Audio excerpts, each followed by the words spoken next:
పశ్చిమాసియాలో యుద్ధ ముగింపుపై ప్రపంచ దేశాలు ఎన్నో ఆశలు పెట్టుకున్న తరుణంలో అనూహ్య పరిణామం చోటు చేసుకుంది.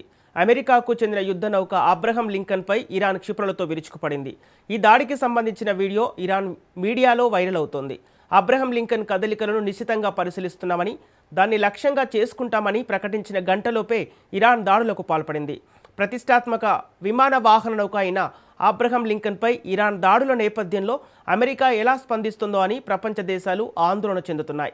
ఇరాన్ యుద్ధాన్ని ముగించేందుకు అమెరికా అధ్యక్షుడు డొనాల్డ్ ట్రంప్ ఆసక్తి చూపుతున్నారు. ఈ మేరకు ఇరాన్తో ముమ్మరంగా చర్చలు జరుపుతున్నారు. ఈ నెల రోజుల కాల్పుల విరమణకు సంబంధించి 15 షరతులతో కూడిన ప్రణాళికను ఇరాన్కు పాకిస్తాన్ ద్వారా అందించారు.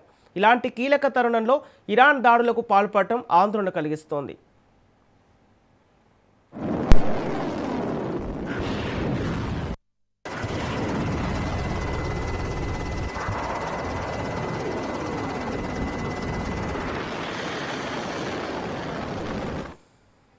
పశ్చిమాసియాలో యుద్ధం ముగింపుపై ప్రపంచ దేశాలు ఎన్నో ఆశలు పెట్టుకున్న తరుణంలో అనూహ్య పరిణామం చోటు చేసుకుంది. అమెరికాకు చెందిన యుద్ధ నౌక అబ్రహం లింకన్పై ఇరాన్ క్షిపణులతో విరుచుకుపడింది.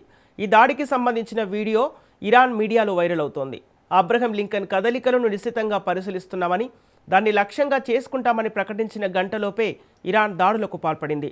ప్రతిష్టాత్మక విమాన వాహన నౌక అయిన అబ్రహం లింకన్పై ఇరాన్ దాడుల నేపథ్యంలో అమెరికా ఎలా స్పందిస్తుందో అని ప్రపంచ దేశాలు ఆందోళన చెందుతున్నాయి. ఇరాన్ యుద్ధాన్ని ముగించేందుకు అమెరికా అధ్యక్షుడు డొనాల్డ్ ట్రంప్ ఆసక్తి చూపుతున్నారు. ఈ మేరకు ఇరాన్తో ముమ్మరంగా చర్చలు జరుపుతున్నారు. నెల రోజుల కాల్పుల విరమణకు సంబంధించి 15 షరతులతో కూడిన ప్రణాళికను ఇరాన్కు పాకిస్తాన్ ద్వారా అందించారు. ఇలాంటి కీలక తరుణంలో ఇరాన్ దాడులకు పాల్పడటం ఆందోళన కలిగిస్తోంది.